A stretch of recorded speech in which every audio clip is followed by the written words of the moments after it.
കപ്ലിയങ്ങാട് ഭഗവതി ക്ഷേത്രത്തിലെ കുംഭഭരണി ഉത്സവം സമാപിച്ചു. തന്ത്രി ശശീന്ദ്രൻ ഭട്ടതിരിപ്പാട്, മേൽശാന്തി റോഷൻ എന്നിവർ ചടങ്ങുകൾക്ക് കാർമ്മികത്വം വഹിച്ചു.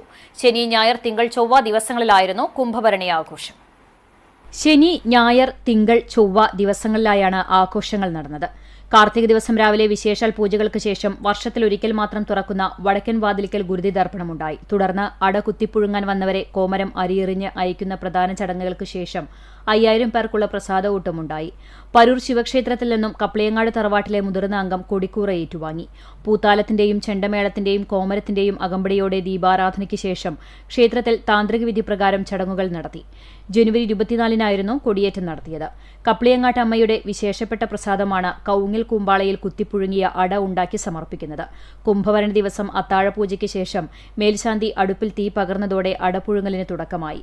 കാർത്തിക ദിവസം പയ്യപ്പന്തലിൽ ഭക്തർ ഉണ്ടാക്കിയ അടയുടെ ഒരു വീതം അമ്മയ്ക്ക് സമർപ്പിച്ചു.